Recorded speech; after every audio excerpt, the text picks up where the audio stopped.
Experienced that kind of red tape or friction prior to 2016? Not at all. It was as smooth as anything for operations and anything across Europe, or bring anything in with almost zero time or investment spent on it. It was surprisingly simple. How easy it was to do business with 26 countries. It was fantastic. The hiring staff bit.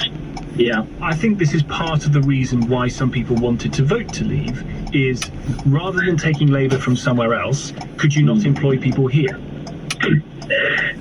We certainly tried that. I think the biggest, I would say, especially from the hospitality industry, which is where, let's say, a lot of our chef teams come from, or host teams. On the continent, hospitality is a much bigger industry and profession, if you like. And for specifically for our needs, a lot of the staff do tend to come from Europe. We have hired British staff, but I think from our perspective, they tend to want more office-based jobs. A lot of the time, they don't want to be in those sort of positions. They want to go into things like marketing and sales, and more of the sort of management side of things. Whereas a lot of the European staff, which we have a huge need for at the moment. I know right across the restaurant, hospitality, hotel industry, logistics, nursing, it's exactly the same. We've lost 30% pretty much of. But what you're arguing for, James, if you don't mind me saying, what you're arguing for, some would say, is the old way of doing it. You're arguing to go.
prices that know their own mind. Superscript.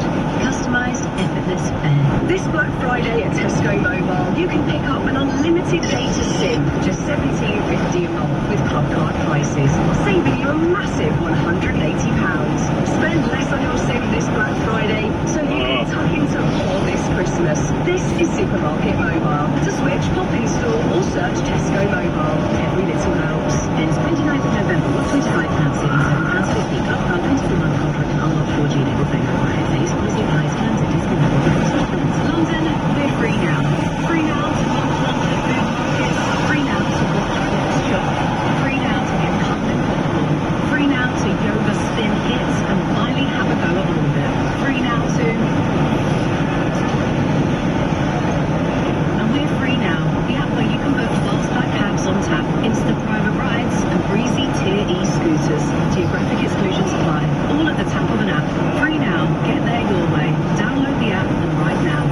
Was your fault is leisure around your and at peak time things feel constrained. Well, not when you get full fiber broadband. You get the peak time speeds you pay for. Count on EE full fiber broadband. Powered with BT. Limited availability. Check coverage at ee.co.uk/coverage for GCSE and A-level success. One name stands out. Justin Craig. Small, tailored connectivity that really works. Justin Craig courses consolidate knowledge, boost confidence and improve technique for mocks, assessments and exams. Available in classrooms and online. One-to-one also available. With over 40 years experience, Justin Craig has helped more than 100,000 students. For more details, visit justincraig.ac.uk. Justin Craig, tailored for you.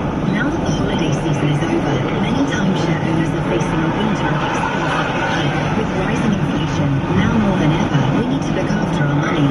If you own a timeshare in Spain or the Canaries and bought it after 5th of January 1999, you may have been missold. mytimeshareclaim.co.uk could help you exit your contract and receive substantial compensation.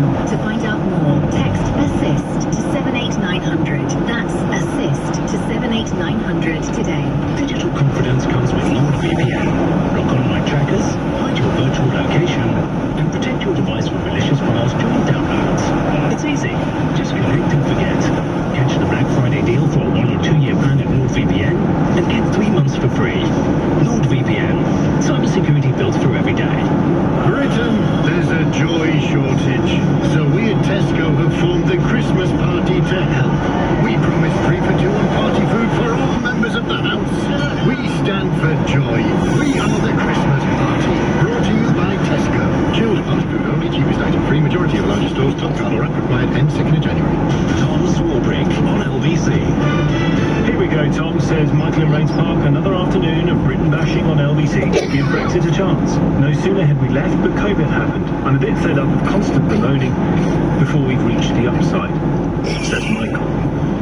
Let's have a listen to this then. As requested by a listener, a contribution to this programme from David Buick, who was speaking to me one day yesterday morning. Amazing exposition for background, David Buick voted for Brexit. Nick asked him if that was in part down to leaving the EU. Triggered initially, but there was plenty of opportunity because we've been absolutely prepossessed completely by COVID and by this war, that Brexit has been an unqualified disaster to date. And you know which way I'm for it, and I'm still a believer in it, but unless the government gets the lead out and makes this place a really attractive and exciting place to invest money, the situation will get worse, and I hope they see this situation very quickly, because this is an easy one to rectify. David Buick speaking to Nick the other morning. He voted to leave. He's saying it's a disaster. It is a disaster. And I would much rather, I think if people like David, and by people like David I mean people who voted to leave, who thought it was ultimately on balance a better idea than staying, if they are saying to the government, listen, this is a Horlicks, can you pull your finger out and address it and find a way of changing our economic outlook and potential to try and make things better, then why aren't they? Why is the Prime Minister just describing it as an idiosyncrasy? Why are Labour, to a large extent, I'm afraid, avoiding the subject? Chris, come to your call in just a few moments. A little earlier this afternoon, LBC's political editor Theo Ushwood was invited into MI5. This is what they told him. Afternoon, Theo.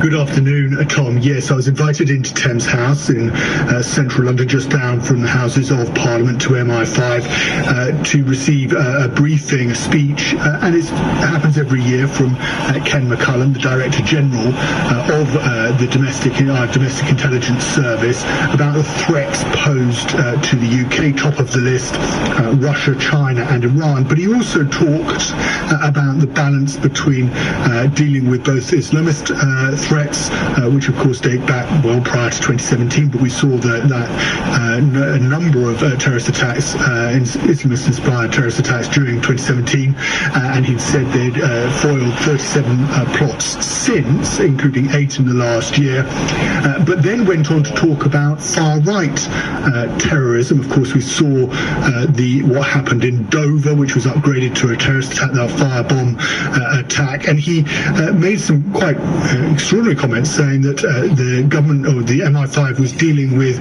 in some cases, children as young as 13 inspired by far-right ideology online, and in some cases it was a safeguarding issue when they had to speak to parents and carers of those who'd been drawn into that particular ideology. This is a bit of what he had to say. The extreme right-wing landscape has continued to evolve away from structured real-world groups such as National Action to a diffuse online threat. From the comfort of their bedrooms, individuals are easily able to access right-wing extremist spaces, network with each other, and move towards a radical mindset. There's been further growth in attempts to acquire weapons, firearms in particular, whether illegally obtained, homemade, or 3D printed. Often, weapons are sought for their own sake, well in advance of any specific targeting intent developing, making for difficult risk management judgments and forcing early intervention. We're seeing growing numbers of right-wing extremist influencers operating globally fuel grievances and amplify conspiracy theories. This problem feels like it will endure. Mr. McCullum also focused, as I said, on China, and he spoke about the Chinese government regime looking to spread far and wide, trying to build influence, often at quite a low level, whether it might be councillors or people that they think could rise up the ranks through the establishment, through party political connections, to potentially end up in future as MPs, potentially as ministers, to spread their influence. And the fact that the Chinese were willing to actually spread their net far and wide in the hope that actually only a few people, an acknowledgement that only a few people would make it to the top, but that they would try and gain influence. And of course we saw what one MP in particular, got into difficulty earlier this year when they had to explain their particular links, of course, to China and influence from China.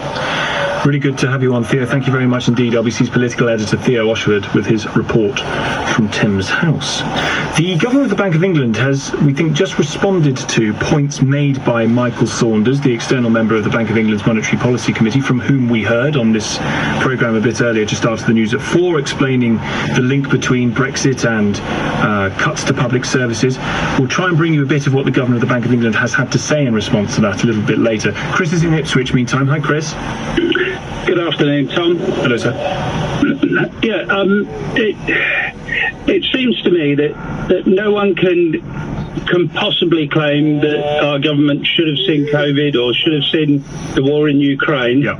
But dragging our economy uphill as we are at the moment, it just seems like we're doing it with the handbrake on due to Brexit. Now, as someone who works in education, I had cards on the table. I voted to stay. I didn't believe that we should have a Brexit, but mainly because of my children and the potential for them going forward and travelling abroad. Chris, what do you want to happen now that we've left and we're out and what have you? Why can't the government acknowledge the effect that Brexit is having on the economy? And I'm absolutely convinced it now comes down to embarrassment, because there's some very powerful people and MPs who we all know had a vested interest in getting us out of the European Union before certain rules were implemented regarding tax, and it was in their financial interest to get us out of the EU. But simply the knock-on effect, and as someone who thought it will have little impact on me working in education, it's been enormous.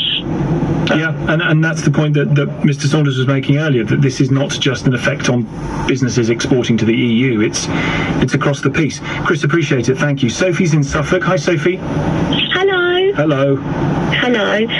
So I'm just calling. I've worked in the drinks industry for about 10 years, and just calling with regards to the effects of Brexit into hospitality. So I work for a business that supplies hospitality with drinks, so hotels, bars, restaurants, etc. And I've found that, yes, there are shortages in jobs, in workers for jobs, but it has always been the case. But a lot of the time, the reason why these people have left, they've either been forced to leave due to COVID, as in they've been made redundant by their employers as they weren't really sure how their business was going to survive, or they've actually had the time from being on furlough for a year up until April 21 to retrain and go into other professions which are higher paid.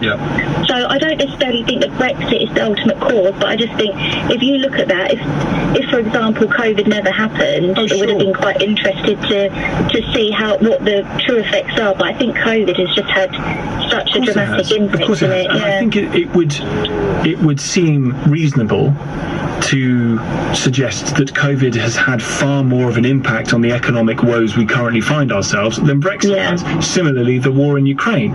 But I don't think, Sophie, that means that explains away the difficulties caused by Brexit. Brexit is causing difficulties, quite profound ones, depending on the sector. I completely agree. But then it's just, in a similar sort of way.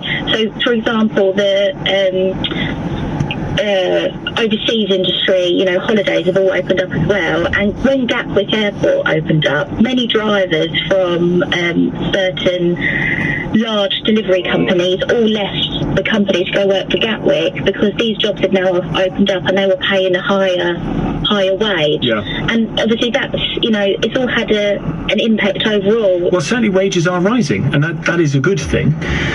But as the governor has suggested this afternoon, that those wage rises mean inflation might be baked into the economy for a lot longer than would otherwise be the case.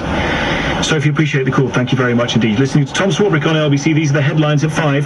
To have no indication that this was the result of a deliberate attack. NATO and Polish leaders suggest a missile that hit a Polish village was likely fired by Ukrainian forces in an unfortunate accident. That is the global context. That's what's dominated the conversations that I've been having.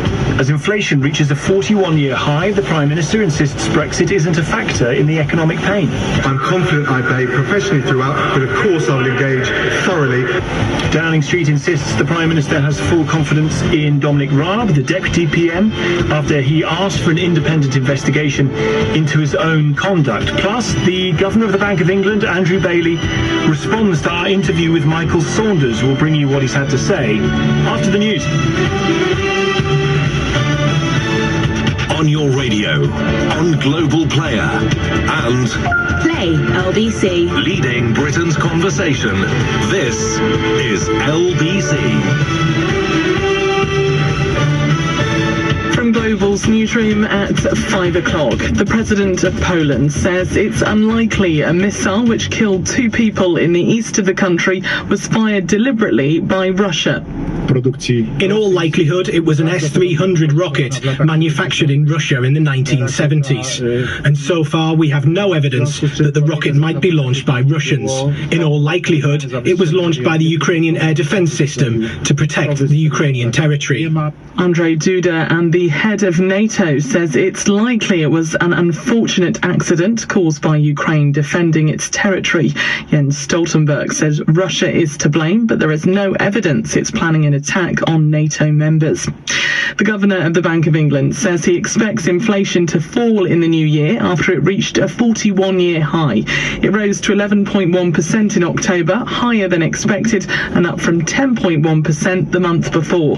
The Chancellor's warned of tough decisions in tomorrow's autumn statement. An independent investigation will be carried out into 2 formal complaints made against Dominic Raab.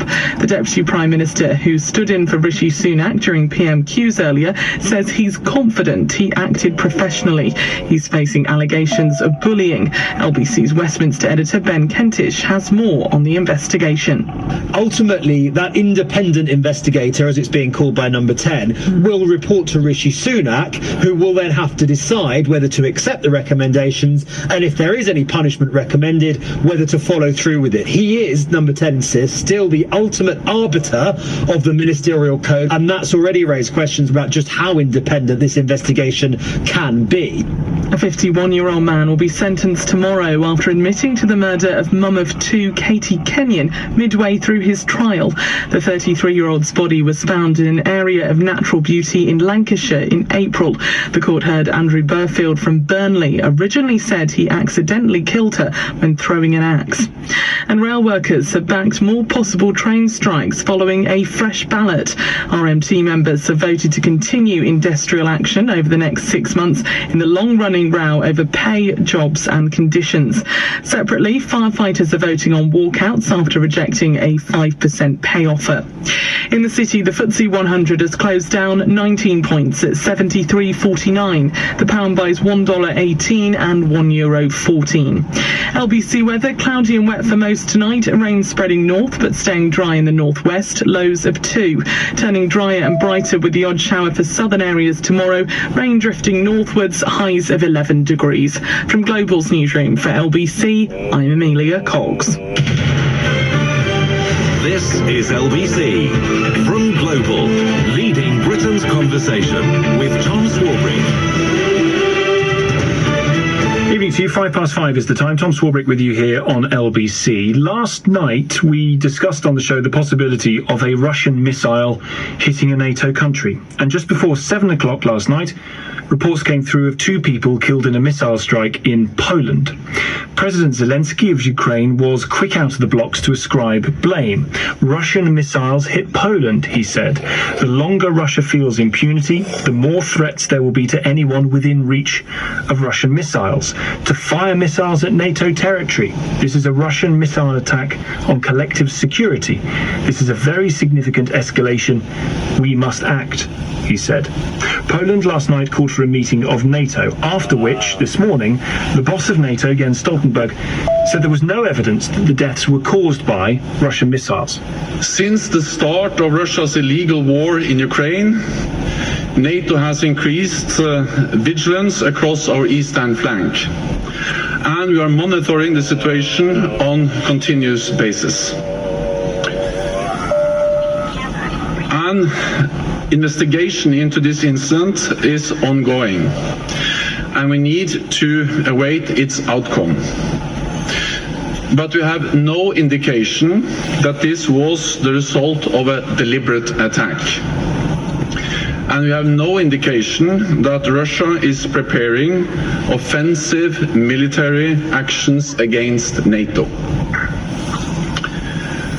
Our preliminary analysis suggests that the incident was likely caused by a Ukrainian air defense missile fired to defend Ukrainian territory against Russian cruise missile attacks. But let me be clear, this is not Ukraine's fault. Russia bears ultimate responsibility as it continues its illegal war against Ukraine. The boss of NATO, Jens Stoltenberg, speaking this morning. I think it's fair to say, isn't it, that President Zelensky rushed to judgment last night, perhaps because he wants more support from NATO countries for air defences. But fortunately, we've avoided the next level of escalation in this conflict for now. How does this war end if, as Zelensky told G20 leaders yesterday, Ukraine wants all Russian troops out of the territory that they invaded and currently hold, something Russia says it will not do? Until that's resolved, and I've got no idea how you go about resolving that, until it is, that accidental rogue missile strikes just becomes more and more likely, doesn't it? Fabrice Pothier is former head of policy planning in NATO under Anders Fogh Rasmussen and Jens Stoltenberg. He's now chief executive at Rasmussen Global. Thank you very much indeed for coming on the programme. Good afternoon. I just wonder what you made, first of all, of President Zelensky's speed in ascribing blame to Russia for this missile last night. Well, I think everybody made some assumptions without necessarily confirming them, that given the largest ever missile strike that the Russians had launched yesterday against Ukraine, I think there was a wide majority of both leaders and commentators who assumed that it was either a misfired Russian rocket or missile, or, and that was lower probability, that it was an intended targeting of the Polish territory. So I don't think Zelensky is to blame for rushing to conclusion. I think everybody had the same assumption that it was probably related to this massive missile strike that the Russian had launched yesterday. It does, though, doesn't it? Raise the temperature. I mean, if NATO, if your old boss was to rush to judgment too and say, well, that's the Russians then, isn't it? The escalation that could come as a result of a Russian missile landing in a NATO country could be devastating. Well, of course, if it had been, and if it is, a Russian missile or rocket that has landed in Poland and killed 2 Polish people, that will be very different than what we are contemplating now. The key question at the time was whether it was intended or not intended, because that's the difference between a threat and a direct attack. And that's why I was one of those calling not for Article 5, but for Article 4, which is when Poland can call on the other NATO allies for a political consultation to assess the threat, because there was clearly a breach of Poland's territorial integrity. In theory, Fabrice, I wonder if you could share some of the thinking that would go on were that missile to have been a Russian one, and what a NATO likely response might be. Again, it depends if it would have been intended or not. Well, let's say it's unintended. Let's say it was a mistake. Unintended, my assumption would have been that there would have been a strong warning, a strong collective warning by all the Allied leaders, reiterating the fact that the Alliance territory is not to be breached by any Russian system, weapons, or forces. To redraw that thick red line that NATO has been drawing from the start. And at the same time, I think there would have been a discussion about how to augment Polish air defense systems and potentially also how to continue augmenting Ukrainian air defense system. So I think this would have been a discussion had it been proven to be a Russian missile or rocket. Do you think the time is getting closer and closer when that becomes a reality? Frankly, I think this is very much up to Russia and whether they are willing to escalate up to that level of basically launching an attack or provoking NATO into a direct confrontation. I don't think that it's in Russia's interest, given that it will then really, the conflict will go from a regional conflict to a much broader one against obviously very significant forces. And it's interesting to see that Russia has stored the line so far. However, again, it's important to remind everybody that yesterday Russia undertook a massive escalation by throwing more than 100 guided missiles at Ukraine's population centers and infrastructure. And as a consequence of that, you have misfiring happening. So I don't think this would have happened had Russia not majorly escalated yesterday. Totally agree. Fabrice, thank you for your time. Fabrice Pothier, former head of policy planning in NATO under Anders Fogh Rasmussen, and then Jens Stoltenberg, now chief exec at Rasmussen Global. That is true, isn't it? Ukraine wouldn't have needed to fire the surface-to-air missile had the Russians not been firing missiles into Ukrainian cities. But the speed with which Zelensky blamed Russia for it, I think, is a mistake. Hands Russia actually a bit of a propaganda victory, and also I think to an extent shows how much Zelensky is keen for NATO countries to step up further in helping Ukraine repel some of those missiles and get more involved in pushing back Russia from Ukraine. Hassan's in Cambridge on this. Hi, Hassan. Yeah, hello, Tom. Tom, I think this is a very tricky situation. I mean, Russia is nuclear armed. I think we have to be double, triple sure before we take anything from either of the belligerents and propagate it on our newspaper, news channels and everywhere. I think people, unfortunately, lie. They lie leading up to wars, during wars, and after wars. And I think our media should be very careful about what it is willing to propagate. I think this reflexively that anything that Ukraine says must be right because we are on the side of the Ukrainians is something which does a great disservice to all of us. And I think the NATO and others, instead of using this as an opportunity to rearm themselves to the teeth, there should be a much more concerted effort to come up with a peace solution before these mishaps turn into something more serious. Hassan, I agree with you on both points. I would gently suggest that on point one, the media, the fact that the Ukrainian president said Russian missiles hit Poland is, one, the media needs to report that, and two, it's a bit difficult for the Ukrainian president that NATO is saying no, it wasn't Russian missiles. I think that is a big error. And had NATO made that error in saying Russian missiles have hit Poland, we might be in a slightly different world right now. Thank God we're not. Your second point on peace, again, I completely agree with, but I just don't know how you get Russia to remove all of its troops from the territory it's got as Ukraine demands. And until that's resolved, I don't know how this thing ends. Look, I think it's something which there are a clear set of demands from Russians. Some are absurd and some are impossible, but some I think are things that you can sit on a table and negotiate and agree to. And similarly, I think on the Ukrainian side, there are things which are must-have and there are things which are good to have. Mm-hmm. I think it's ironic that other countries like Turkey, etc., have been doing a lot more in terms of trying to work out a peace effort or trying to do a grain deal, etc., etc. I wish our prime ministers and the US president and others would follow suit. We cannot rely on third-party countries when you're actually talking about nuclear-armed people on the other side. Well, Turkey have played a completely crucial role, certainly in the grain deal, haven't they? And actually upholding that grain deal, given that Russia said it was going to pull out of it. Hassan, good to speak to you. Appreciate the call. Thank you. 0345 6060 973. I'm very well aware that people listening at this time may well either have Ukrainians living with them, or you may well be from Ukraine yourself. And what you make of, one, what Zelensky said last night, what the implication of that might have meant for NATO, what it would mean for NATO, for us, if a missile from Russia does end up hitting a NATO country.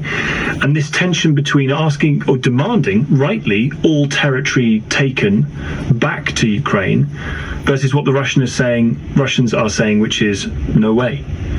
0345 6060 973. We'll bring you more details on what the Governor of the Bank of England has said about our interview that we played you a little bit after 4 this afternoon, plus the return of Donald Trump. 5:15 news headlines. Amelia Cox. A missile which killed 2 people in Poland yesterday is likely to have been fired by Ukraine in an unfortunate accident. The Chancellor is warning of tough decisions in tomorrow's autumn statement as inflation rose to 11.1%. And Rishi Sunak says he has confidence in his Deputy Prime Minister Dominic Raab after 2 formal complaints were made against him. LBC weather, cloudy and wet for most tonight, rain spreading north but staying dry in the northwest, lows of 2 degrees. LBC Travel, I'm Dave Goff. On the M25 anti-clockwise, 2 lanes are closed at junction 17 for Maple Cross because of an accident. That means there are queues from junction 24 Kings Langley. It's very slow on the M25 anti-clockwise because of an accident where a car has come off the road just after junction 5 for the M26, so all the lanes stay open. In the centre of town, there are queues on Park Lane southbound. It's partly blocked just after Marble Arch because of an accident. There are queues in Roehampton on the A3 going out of town before Kingston Vale because of the roadworks. On the South Circular, it's very slow between Streatham Hill and Tulse Hill in both directions, also because of roadworks. And on the Underground, there are minor delays on the Central Line eastbound between Leytonstone and Epping. LBC. terribly sorry. Simon will be joining the meeting soon. He knows it's very important. Sorry. Hi. So sorry I'm late. No problem. I'm sure you've got a very good reason, Simon. Yes, I was sorting out our business insurance on a comparison site. Oh, yeah? Who'd you go for? Direct Line?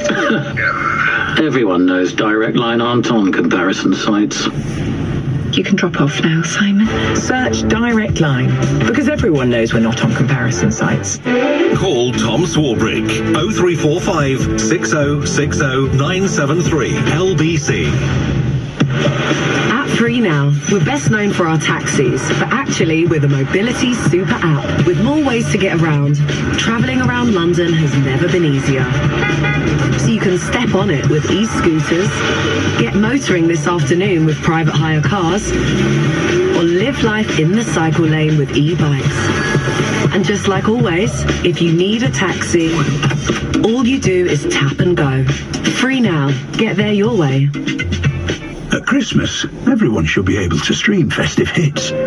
Video call loved ones. Hi, love. Oh, I like your new hair. And search the word that Dad clearly made up. Of course it's a word. Millions of people struggle to afford data. That's why we set up the National Data Bank with Good Things Foundation to help those in need stay connected. Search O2 Christmas SIM card to send free data to someone who needs it. O2, we're better connected. Subject to availability, 1 voucher per person, minimum 7 gigabytes guaranteed. O2 pay-as-you-go SIM required, SIM not provided, terms apply. Hey, Harry. Hello, mate. Got any tips for the World Cup? I'm going to need your passcode first, pal. Security's tightened up big time. My birthday.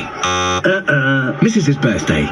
No, forgotten that. Listen, ditch this code. Your best bet is to head over to BetVictor and crack the code for the World Cup final. If you win, you'll get £100,000. Listen to Harry and make your best bet on the World Cup at BetVictor. Bet on World Cup or wager on casino games to earn codes. Restrictions apply. Ends 18th of December. T's and C's apply. 18 plus. BeGambleAware.org. Hello, I'm Jo Brand, and I'm annoyed. The unacceptable levels of homelessness this Christmas are no joke. As the cost of living soars, people are being pushed out of their homes into temporary accommodation and onto freezing streets. Crisis at Christmas offers a hot meal, healthcare, and help with a place to stay. The start of year-round specialist support. This Christmas, I'm standing with Crisis. Join me. Search Crisis at Christmas and donate £29.07 today. Thank you. Calling all landlords and developers. Is your residential building empty? Maybe it's half full. Introducing FindFair, the rent guarantee company. FindFair will guarantee your rent for 1 to 5 years with no commission or management fees. Join thousands of owners already guaranteeing their rent through FindFair. For more information, call FindFair on 0208 554 0500 or visit us at findfair.com. Subject to acceptance, terms apply. Some people say the metaverse will only be virtual.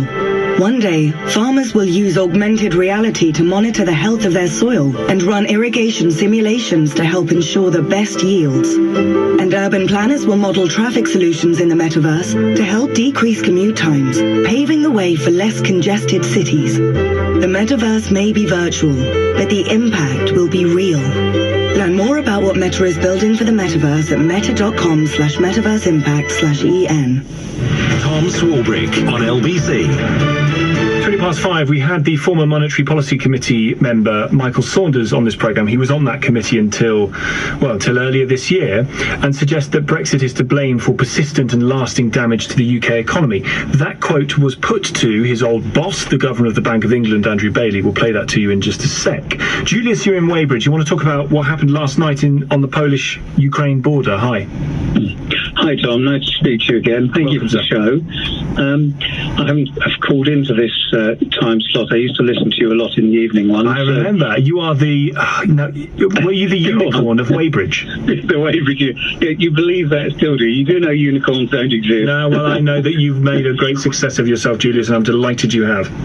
Well, apart from that, I also was your commentator on what I observed to be state fraud, and that's really the nature of the call today. I'd just like to challenge this narrative, Tom, that this war was unforeseeable, i.e., is contributing to our economic downturn, and we couldn't have done anything about it. And just want to comment on something that's little reported, which was that before the war even started, Zelensky and Ukraine were repeatedly asking us for arms to to ward off this situation.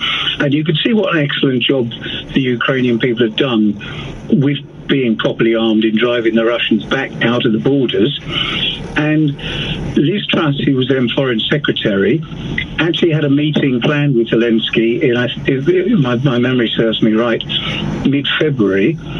And she had a party at Chevening for Theresa Coffey's birthday on 29th of January, got herself ill, and failed to keep that appointment, which would have provided arms to Zelensky in February. I think we're putting quite a lot on Liz Truss's sign-off on arms being delivered to Ukraine. I think there might be others within that chain of command, whether it's the Defence Secretary and indeed the Prime Minister, who would have had oversight of that decision too. I think you're right that Ukraine was waving its arms about what was going on its border with Russia, with the tanks that were piling up before the invasion started. That's a good thing, though, isn't it? That we, Britain, were providing weapons to Ukraine before anyone else, actually. Yeah, the point is we weren't, Tom. We weren't doing it in a timely fashion. And in fact, then PM Boris, was in front of Parliament saying there'll never be another land tank battle in Europe in history. It's nonsense. And the point is, you're right, there are plenty of others in focus here for failing to do their jobs in government, including arguably 7 prime ministers over the 3 years prior who'd also failed to assist Ukraine. But one other observation. I'm not sure there were 7 prime ministers. We've had a lot, but I'm not sure it made 7. Julius, I'm going to leave it there only for time reasons. I'm delighted, sir, that you made the journey from the depths of the middle of the night to late afternoons. Thank you for doing so. Steve, I'll come to your call on Brexit in just a few moments, but I mentioned that interview that we conducted at the start of the programme with Michael Saunders, who sat on the Bank of England's Monetary Policy Committee until earlier this year, saying about the effects he felt Brexit was having on the economy. He could show that Brexit was having on the economy. Permanently damaged the UK economy, he said. Let's play you this. This is his old boss, the governor, speaking earlier in response to part of that interview and what Michael Saunders had to say, that if we hadn't had Brexit, we wouldn't be having an austerity budget this week. Yeah, there is a long-run downshift in the level of productivity, I think, of around, it's a bit over 3%, and that at least 2 of those comes sort of fairly well forward in the time frame. And I think it's fair to say, I don't think anything we've seen so far changes our view on that. We haven't changed our view on that so far. So there is an effect. That's what I was saying. Yes, there is an effect. It's not one that, as I say, we've not been surprised by that. I would also add that, I think it's for Michael to obviously take his own view. He's a liberated man now. Carry on. You said it. I've always, my approach has always been that, as a public official, I'm neutral on Brexit, per se, but I'm not neutral in saying these are what we think are the most likely economic effects of it. The Governor of the Bank of England, Andrew Bailey, cop out. It's fine to say it's had an effect. Of course it's had an effect. If it didn't have an effect, one would argue whether it had happened. Tree falls in the woods, yada yada. So of course it's had an effect. It's the scale of the effect that people want some quantifying of from the Governor of the Bank of England, and I don't think that would necessarily be a comment on the validity or otherwise of Brexit itself. It's merely the facts of what this form of Brexit has meant for economic growth and the future of the economy. Cop out. Steve's in Tottenham. Steve. Hi, Tom. Thank you for having me on. I'm someone, just to give you a bit of background, I'm someone who imports and exports to the EU on a weekly basis. In 2016, I would send one email, come and collect this, deliver it here. They'd come Tuesday. By Wednesday, it would be in Amsterdam. If it was going to Paris, Thursday, Friday, max, it would turn up. That was it. That was the extent of the paperwork. Now, I need to fill in forms. Where was it made? Where did it come from? How much does it weigh? What's the commodity code? You've got to put all these things down. It takes hours, sometimes days. I can spend half a day filling in paperwork. Then, but by the time they collect it, by the time it's delivered, long story short, 1 month. How are we going to grow our economy when we've got self-imposed shackles? It's not even like driving with a handbrake on. It's like driving with no wheels. What's the long-term prospect for you then, Steve, if that doesn't change? The long-term prospect for me, I've already opened an EU warehouse to supply my EU clients, so I don't lose any more business. That's cost me more money. That's cost also 3 or 4 UK jobs that I could have employed people here. So those jobs have gone to Holland. Well done, Nigel and Boris, for bringing us out of the EU. Everything they said was a lie. It was all based on lies. And when you add things up now, now we've got the benefit of hindsight. Who was behind Brexit? What was it all about and what was it for? You look at all of these fund managers like Crispin Odey. He rubs his hands together every time the pound tanks because he shorts the pound.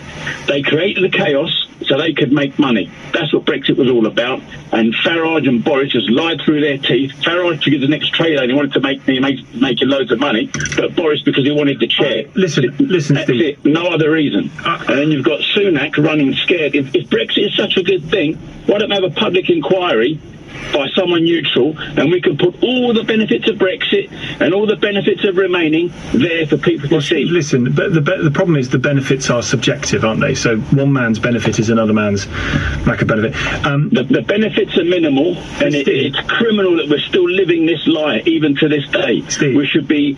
Sunak wanted out, but he wanted to be part of the single market. He didn't want out the way we are now. Steve. And now he's just a coward. Steve.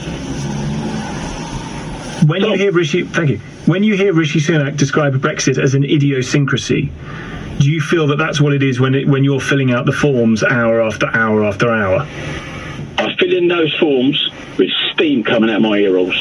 Good to talk to you. Appreciate your call. Thank you. Let's go to business update 5:28. Chris Justin joins us from 7 Investment Management. We've been talking about Ukraine, Chris, and I'm very interested in the link between what's happening in Ukraine and the collapse of that cryptocurrency trading forum, FTX. Yes, it's a bit of a conspiracy theory, this. I think we should heavily caveat it as such. But there are mutterings amongst some of the more, should we call them partisan communities on the internet of late, which suggests that the Ukraine invested some of the money raised for military aid via a cryptocurrency foundation, I should add. So this was crypto bros, if you like, contributing some of their crypto money towards the aid of Ukraine, and obviously what's been going on with Russia, into FTX. Now, FTX, the acronym for the uninitiated, I'll be surprised if you've managed to dodge it in the newspapers of late, but it's the cryptocurrency exchange that has collapsed into bankruptcy, which is why this theory is even a headline. But the Deputy Minister of Digital Transformation of Ukraine, what a job title for a business card that is, has insisted that once these donations were received, they were converted into fiat currencies. So fiat currencies are your traditional money, if you like, so pound, euros, dollars, yen, and so on, which seems a lot more likely because, after all, making investments for returns in something like FTX whilst your country engaged in full-scale conflict probably isn't top of the agenda. So I think at the moment we should discount this one for now. You can see why it's gained traction given what's going on with FTX at the moment, Tom. Yeah, and I read an article in Wired actually about just how many hundreds of billions have gone missing from FTX, presumably through hacking. Well, I don't know if you can put it down to that purely, but this is part of the issue, and we could spend sort of a whole 10, 15 minutes talking about this, but there are 1 million creditors at last count for FTX. And ultimately what happened is that FTX as a business had a bit of a run on it, as it demonstrated that a number of the assets that it was accounting for on its balance sheet were in tokens, crypto tokens of its own creation. So, how can you have an asset that you're referring to as something that's worth something that effectively has been created out of thin air? And that speculation then led to people trying to withdraw their money. There was therefore a liquidity mismatch, is the polite way of putting it, but you've got more people trying to pull their money out than there is money available. And now you've got the chap who's sat in the Bahamas and everyone's trying to work out what's going to happen next. But you've got people genuinely have lost out on money who invested in good faith. That was the second biggest cryptocurrency exchange, and all of the credibility in that space unfortunately has been burnt very, very fast. Well, someone's going to have to go to prison. It's all going very well over at Twitter, isn't it? Yeah, more quotes for his future book on leadership, perhaps, Tom. So in an email to staff, Elon Musk has said that Twitter will need to be extremely hardcore in order to succeed, which will mean working long hours at high intensity. So we've got to remember, it's only last week that he brought an end to remote working. So setting a very high watermark, I think, in doing so. He mentioned that he expected people in the office for a minimum of 40 hours a week. So doing the maths, clearly that's at the higher end of normal sort of working conditions that people would expect. So he's just completely going against that broader trend of work-life balance, flexibility, hybrid working, now adopted as standard post-COVID. But in many regards, he has to, because the company's hemorrhaging cash. We talked about the fact that as advertisers sat on the sidelines trying to work out what's going to go on next, the company's losing about $4 million a day at last count. It's saddled with debt that Elon Musk took out in order to buy the company in the first place. He sacked half the staff, so therefore the people that are remaining are going to have to double the work. So shoulders are inevitably going to have to be put in order to get things moving. But going back to the book, is this going to be Dale Carnegie's How to Win Friends and Influence People? I'd probably suggest not, Tom. You'd still buy it, though. Chris, thank you. Chris Justin, you are from 7 Investment Management. Coming up after the news. Are you getting ready? And I am too. Trump announces... you've got to laugh.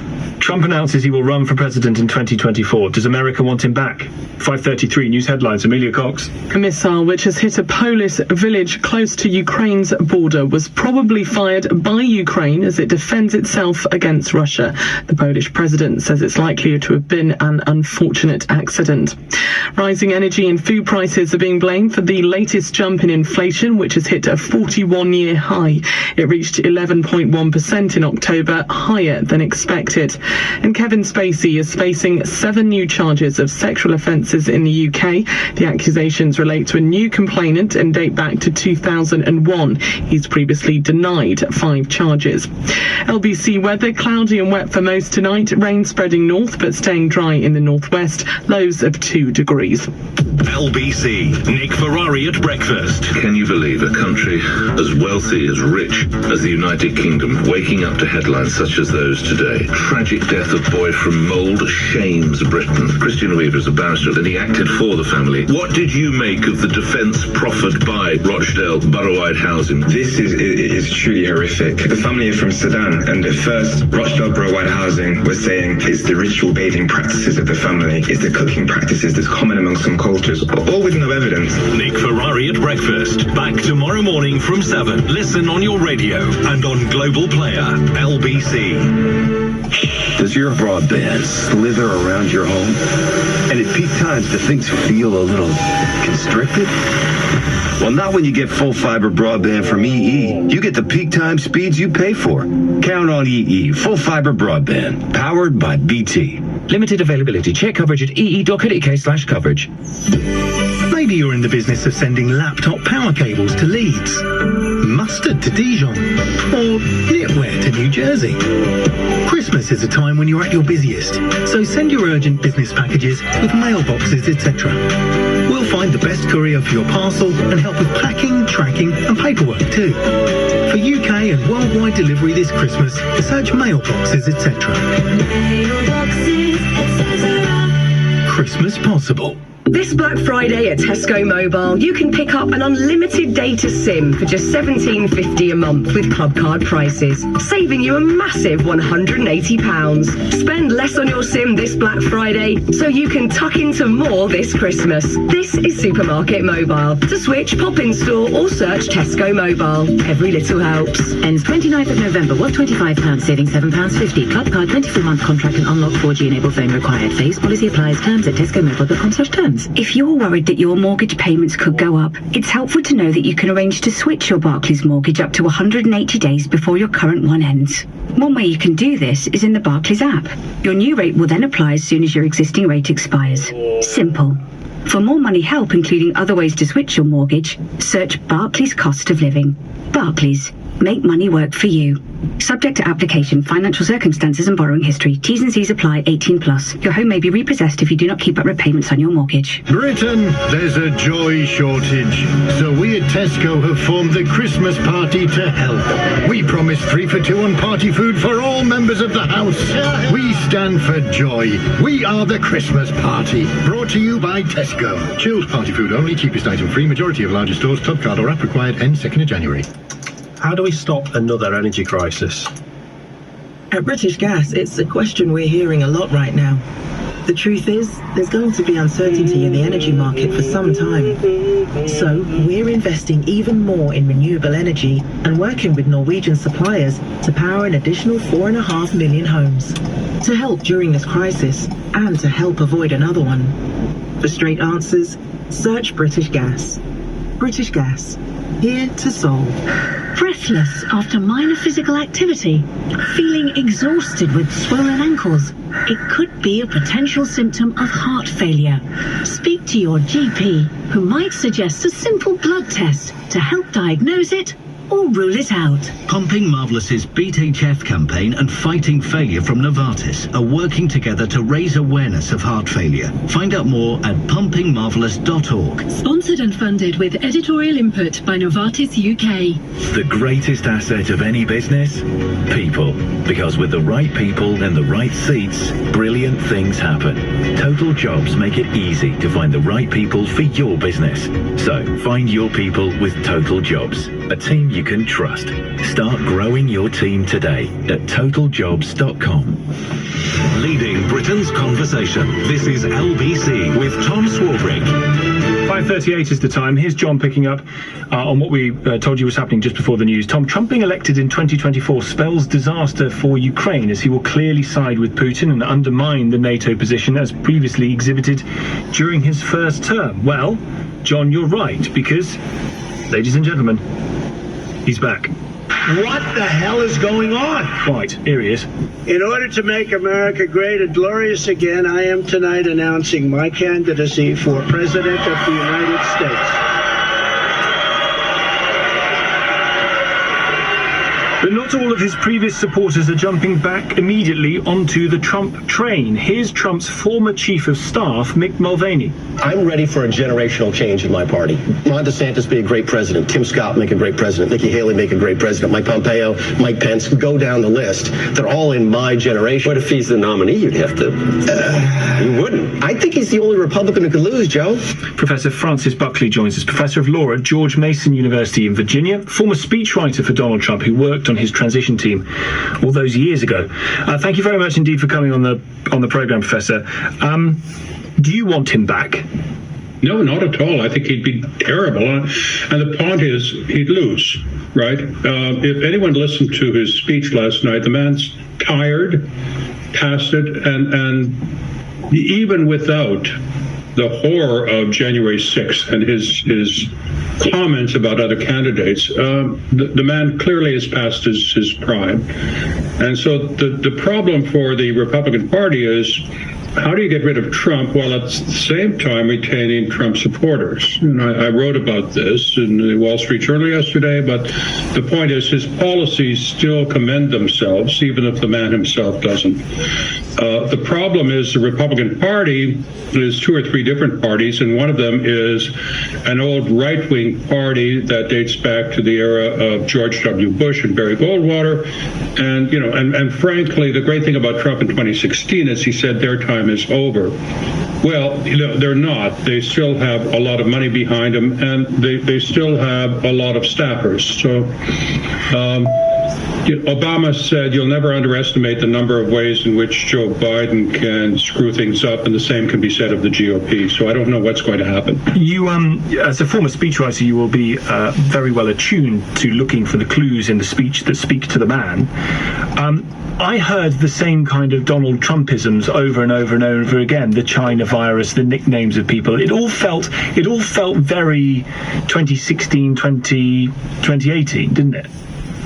Yeah, except there was more to 2016. I mean, 2016 represented a real policy change from that which had gone before in a number of directions. He picked up on themes which the campaign recognized would resonate with American voters. And, you know, in 2020, we didn't hear them again. I had no part in that campaign. We haven't heard them last night. I think the American voters want something which is very different from standard right-wing Republican fare. But at the same time, you know, we'd like a return to normalcy. we've had a lot of craziness, and normalcy looks pretty good right now. That's where American voters are, I think. If there is a crowded GOP field, as there was in 2016, he's going to get there, isn't he?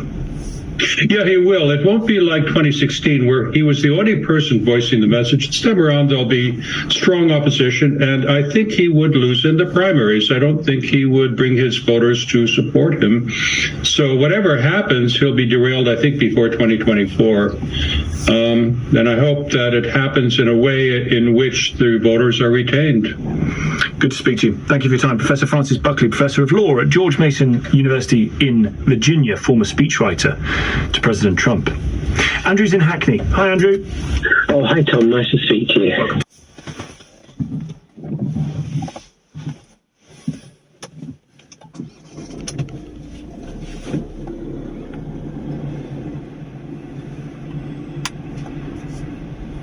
Continuous recording will now start. GPS connected.